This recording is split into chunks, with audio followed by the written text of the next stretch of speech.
Assalamualaikum warahmatullahi wabarakatuh. Hai semuanya, hari ini kita akan belajar mengenai materi koloid. Perhatikan beberapa benda di sekitar kita, seperti cat, roti, santan, dan susu. Benda-benda tersebut sering kita temukan dalam kehidupan sehari-hari. Dalam ilmu kimia, benda-benda tersebut termasuk ke dalam campuran. Meskipun terlihat berbeda, sebenarnya benda-benda tersebut memiliki kesamaan dalam sistem campurannya. Salah satu jenis campuran yang dapat ditemukan pada contoh-contoh tersebut adalah koloid. Oleh karena itu, koloid sangat dekat dengan kehidupan sehari-hari. Untuk lebih jelasnya, mari kita perhatikan penjelasan berikut ini. Apa sih perbedaan koloid dengan jenis campuran lainnya? Mari kita pelajari pada bagian berikutnya. Secara umum, campuran terbagi menjadi campuran homogen, campuran heterogen, dan koloid. Koloid memiliki sifat di antara kedua jenis campuran tersebut. Nah, secara spesifik, campuran diklasifikasikan menjadi larutan sejati atau campuran homogen, kemudian koloid, dan suspensi atau campuran heterogen. Perhatikan gambar berikut ini. Dari tampilan campuran tersebut terlihat adanya perbedaan. Ada campuran yang tampak bening, ada yang tampak keruh. Nah, perbedaan tampilan tersebut menunjukkan bahwa campuran dapat dibedakan menjadi beberapa jenis, yaitu larutan sejati, koloid, dan suspensi. Untuk memahami perbedaan lebih lanjut, mari kita bahas masing-masing jenis campuran tersebut. Contoh campuran seperti gula dalam air dan garam dalam air, pada campuran tersebut, zat penyusunnya tercampur secara merata, sehingga tidak dapat dibedakan lagi. Campuran dengan ciri-ciri tersebut disebut sebagai campuran homogen atau larutan sejati, yaitu campuran yang terdiri dari satu fasa. Nah, perhatikan contoh seperti susu segar yang diperoleh langsung dari sapi. Susu tampak tercampur merata dan terlihat seperti satu fasa. Sekilas, campuran ini tampak seperti campuran homogen, namun sebenarnya zat-zat penyusunnya tidak benar-benar tercampur secara sempurna, sehingga biasanya tampak agak keruh. Campuran yang memiliki sifat seperti ini disebut koloid, yaitu campuran yang berada di antara campuran homogen dan campuran heterogen.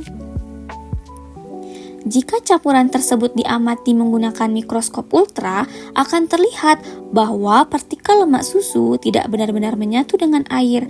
Partikel-partikel kecil ini tersebar di dalam medium, membentuk sistem yang disebut koloid. Inilah yang menyebabkan koloid memiliki sifat yang berbeda dari larutan biasa. Nah, ketika tepung dicampurkan ke dalam air dan diaduk, campuran tersebut sekilas tampak merata. Namun, partikel tepung sebenarnya tidak larut dalam air. Ketika didiamkan, partikel tepung perlahan mengendap di dasar wadah. Campuran inilah yang disebut sebagai suspensi. Untuk lebih memahami perbedaan ketiga jenis campuran tersebut, mari kita perhatikan tabel berikut ini. Larutan sejati memiliki ukuran partikel yang sangat kecil, yaitu kurang dari 1 nanometer. Campuran ini bersifat homogen, stabil, tidak mengendap, serta tidak dapat disaring maupun diamati dengan mikroskop ultra. Contohnya adalah larutan gula, larutan garam, dan etanol 70%. Berbeda dengan larutan sejati, koloid memiliki ukuran partikel antara 1 hingga 100 nanometer. Koloid terdiri atas dua fasa, bersifat relatif stabil, dan memiliki sifat di antara campuran homogen dan heterogen. Partikelnya tidak dapat disaring, tetapi dapat diamati menggunakan mikroskop ultra. Contohnya adalah susu dan santan. Sementara itu, suspensi memiliki ukuran partikel lebih besar dari 100 nanometer. Campuran ini tidak stabil, mudah mengendap, bersifat heterogen, dan dapat dipisahkan melalui penyaringan. Partikelnya juga dapat diamati menggunakan mikroskop biasa. Contohnya adalah minuman kopi dan campuran air dengan pasir. Melalui tabel ini dapat diketahui bahwa perbedaan utama ketiga jenis campuran tersebut terletak pada ukuran partikel, jumlah fasa, kestabilan, serta cara pemisahannya. Nah, selanjutnya, sistem koloid tersusun atas dua komponen, yaitu fasa terdispersi dan zat pendispersi. Pasa terdispersi adalah partikel zat yang tersebar dalam campuran, sedangkan zat pendispersi merupakan medium tempat partikel tersebut tersebar. Kedua komponen inilah yang membentuk sistem koloid. Nah, salah satu contoh sistem koloid yaitu susu. Dalam susu, lemak merupakan pasa terdispersi karena tersebar sebagai partikel kecil. Sementara itu, air bertindak sebagai zat pendispersi yang menjadi medium penyebaran partikel lemak tersebut. Oleh karena itu, susu termasuk contoh sistem koloid. Salah satu jenis koloid adalah sol. Sol merupakan sistem koloid yang terdiri dari zat padat yang terdispersi di dalam suatu medium. Medium pendispersinya dapat berupa zat padat maupun cair. Berbagai jenis sol banyak ditemukan dalam kehidupan sehari-hari maupun dalam bidang industri, seperti pada kaca jendela dan cat. Pada kaca jendela ini tampak berbagai warna seperti merah, biru, atau hijau. Warna-warna tersebut muncul karena di dalam kaca terdapat partikel-partikel padat yang sangat halus yang tersebar merata. Misalnya, warna merah berasal dari partikel emas, warna biru dari kobalt oksida, dan warna hijau dari kromium oksida. Partikel-partikel tersebut tersebar di dalam kaca silika yang tersusun terutama dari silikon dioksida atau SiO2 tanpa membentuk senyawa baru. Sistem seperti ini disebut sol padat, yaitu koloid dengan pasa terdispersi berupa partikel padat yang tersebar dalam medium padat. Perhatikan contoh seperti cat air yang digunakan untuk melukis. Cat air dapat menghasilkan warna yang merata pada kertas atau kanvas.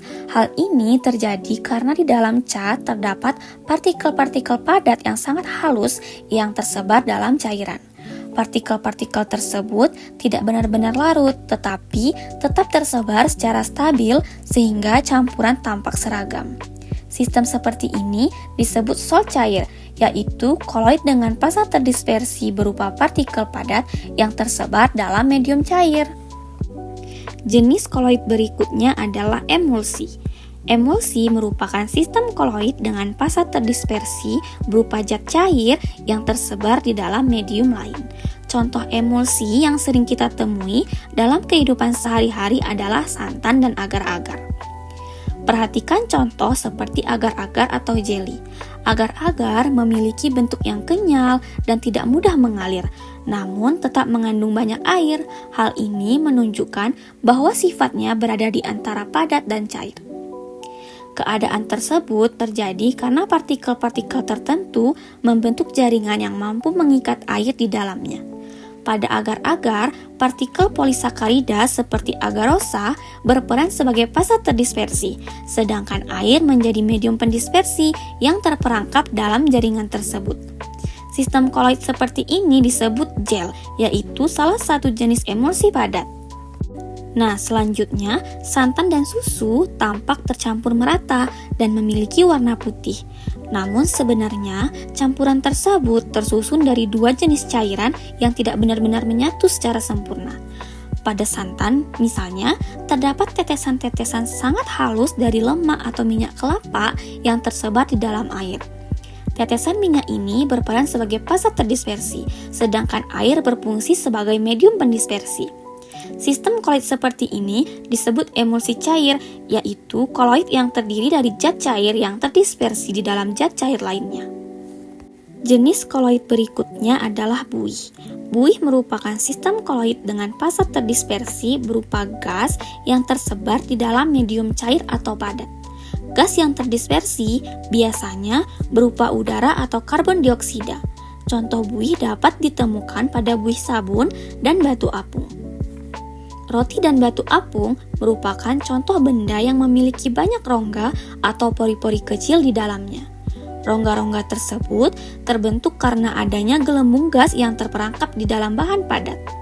Pada batu apung misalnya, gelembung gas vulkanik seperti uap air dan karbon dioksida terjebak di dalam lava yang membeku dengan cepat sehingga menghasilkan struktur batuan yang berpori.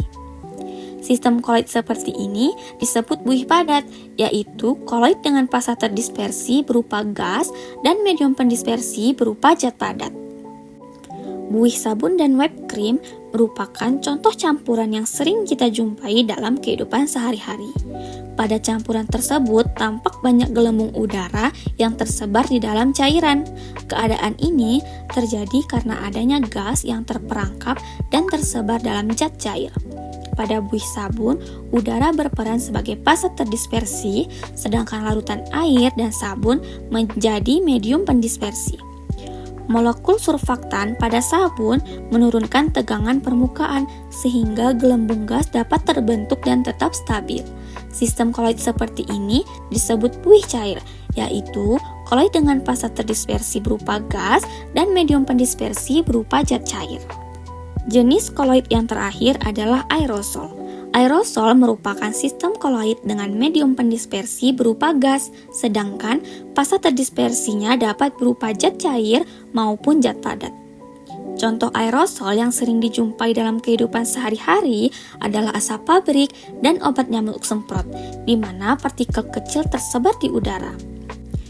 Asap yang dihasilkan dari kendaraan bermotor atau cerobong pabrik sering terlihat melayang di udara. Asap tersebut tersusun dari partikel-partikel sangat halus yang tersebar di dalam udara sehingga dapat bertahan cukup lama di atmosfer. Partikel-partikel tersebut terbentuk akibat pembakaran bahan bakar yang tidak sempurna dan umumnya berupa partikel karbon padat yang sangat kecil. Sistem seperti ini merupakan aerosol padat, yaitu koloid dengan fase terdispersi berupa partikel padat yang tersebar dalam medium gas. Semprotan parfum di udara sering terlihat sebagai butiran-butiran sangat halus yang melayang di udara. Butiran tersebut merupakan tetesan cairan yang berukuran sangat kecil yang tersebar di dalam udara sehingga dapat bertahan beberapa waktu sebelum akhirnya mengendap. Keadaan ini menunjukkan adanya cairan yang terdispersi dalam medium gas.